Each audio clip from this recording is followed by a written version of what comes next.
السلام علیکم۔ قیامت کے ہر نام کے اندر ایک راز پوشیدہ ہے اور اس کی ہر صفت کے اندر ایک معنی چھپے ہوئے ہیں۔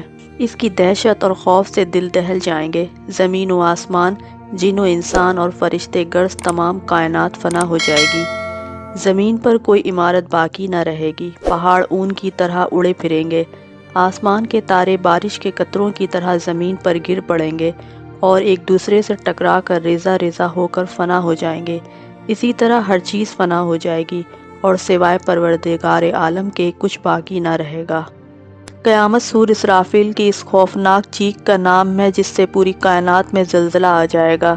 اس ابتدائی جھٹکوں سے ہی دہشت زدہ ہو کر دودھ پلانے والی مائیں اپنے دودھ پیتے بچے کو بھول جائیں گی۔ حاملہ عورتوں کے حمل ساقط ہو جائیں گے اور آہستہ آہستہ پوری کائنات موت کی آغوش میں چلی جائے گی۔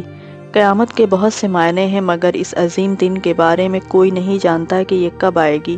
اگرچہ اس دن کے بارے میں سارے انبیاء اکرام اپنی اپنی امتوں کو بتاتے چلے آئے ہیں مگر اللہ کے آخری رسول حضرت محمد مصطفیٰ صلی اللہ علیہ وسلم نے آ کر بتایا کہ قیامت قریب آ پہنچی ہے اور میں اس دنیا کا اللہ کا آخری رسول ہوں۔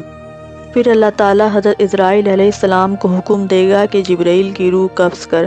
حضرت جبرائیل علیہ السلام ان کی روح قبض کریں گے۔ وہ ایک بڑے پہاڑ کی مانند اللہ کی پاکی بیان کرتے ہوئے سجدے میں گر پڑیں گے۔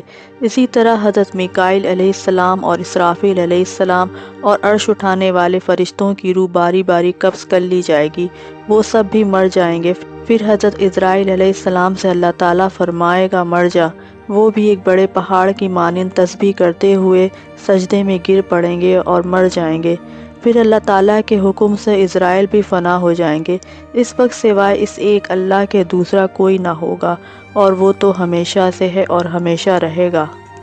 جب سور پھونکنے سے تمام دنیا فنا ہو جائے گی، 40 برس اسی سنسانی کی حالت میں گزر جائیں گے۔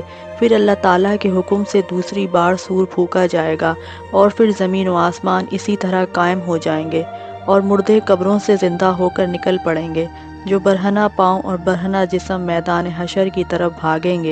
ارشاد نبوی ہے کہ لوگ ننگے پاؤں ننگے بدن اٹھیں گے اور اپنے پسینے میں کانوں کی لو تک ڈوبے ہوں گے۔ ام المومنین حضرت سودا نے عرض کیا یا رسول اللہ صلی اللہ علیہ وسلم، کیا عبرتناک منظر ہوگا کہ ہم ایک دوسرے کو ننگا دیکھیں گے؟ آپ نے فرمایا کسی کو ہوش نہ ہوگا۔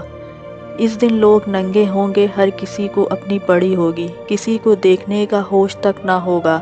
لوگ مختلف حالتوں میں چل رہے ہوں گے، کوئی پیٹ کے کوئی منہ کے بل چل رہا ہوگا مگر ہوش نہ ہوں گے کہ کسی کی طرف توجہ کر سکیں۔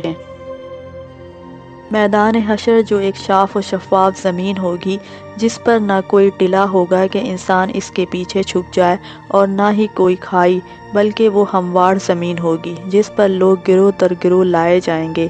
رسول اکرم صلی اللہ علیہ وسلم نے فرمایا کہ روز قیامت لوگ ایک چٹیل میدان میں کھڑے کیے جائیں گے جو ہر قسم کے درختوں، اونچے نیچے ٹلوں اور عمارتوں سے پاک ہوگا، اور یہ زمین دنیا کی زمین جیسی نہیں ہوگی بلکہ یہ صرف نام کی ہی زمین ہوگی۔ اللہ تعالیٰ کا ارشاد ہے کہ اس روز زمین و آسمان دوسرے روپ میں بدل دیے جائیں گے، بلکہ یہ ایسی زمین ہوگی جس پر نہ کسی کو قتل کیا گیا ہوگا اور نہ ہی اس پر کوئی گناہ ہوا ہوگا۔ حضرت ابو ہریرہ سے روایت ہے کہ رسول اکرم صلی اللہ علیہ وسلم نے فرمایا قیامت میں لوگوں کا پسینہ 70 ہاتھ اونچا ہو جائے گا اور ان کے کانوں تک پہنچ جائے گا۔ ایک اور روایت ہے کہ لوگ 40 سال تک مسلسل آسمان کی طرف ٹکٹکی باندھے ہوئے دیکھتے رہیں گے اور شدید تکلیف کے سبب پسینہ ان کے منہ تک پہنچا ہوا ہوگا۔ حضرت عقبہ سے روایت ہے کہ قیامت کے دن سورج لوگوں کے انتہائی نزدیک ہوگا، لوگوں کو شدید پسینہ آئے گا، بعض لوگ ٹخنوں تک، بعض گھٹنوں تک، بعض رانوں تک، بعض کمر تک، بعض منہ تک اور بعض لوگ پسینے میں غرق ہو جائیں گے۔ لوگ اس میدان میں بھوکے کھڑے کھڑے پریشان ہو جائیں گے۔ جو نیک لوگ ہوں گے ان کے لیے زمین کی مٹی مشل میدے کی بنا دی جائے گی، اس کو کھا کر بھوک کا علاج کریں گے اور پیاس بجھانے کو حوض کوثر میں جائیں گے۔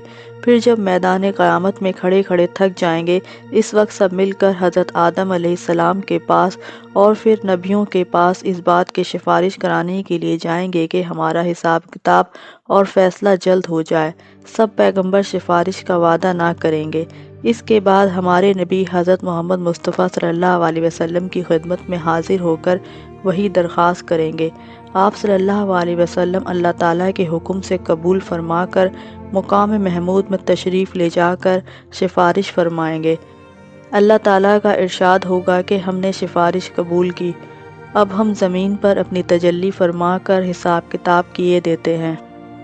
پہلے آسمان سے فرشتے بہت کثرت سے اترنا شروع ہوں گے اور تمام آدمیوں کو ہر طرف سے گھیر لیں گے۔ پھر اللہ تعالیٰ کا عرش اترے گا، اس پر اللہ تعالیٰ کی تجلی ہوگی اور حساب کتاب شروع ہو جائے گا اور اعمال نامے اڑائے جائیں گے۔ ایمان والوں کے دائیں ہاتھ میں اور بے ایمانوں کے بائیں ہاتھ میں وہ خود بخود آ جائیں گے، اور اعمال تولنے کی ترازو کھڑی کی جائے گی جس سے سب کی نیکیاں اور بدیاں معلوم ہو جائیں گی، اور پل صراط پر چلنے کا حکم ہوگا۔ جس کی نیکیاں تول میں سب سے زیادہ ہوں گی وہ پل سے پار ہو کے بہشت میں جا پہنچے گا، اور جس کی گناہ زیادہ ہوں گے اگر اللہ تعالیٰ نے معاف نہیں کیے تو وہ دوزخ میں جا گرے گا، اور جس کی نیکیاں اور گناہ برابر ہوں گے ایک مقام ہے اعراف جنت اور دوزخ کے بیچ میں، وہ وہاں رہ جائے گا۔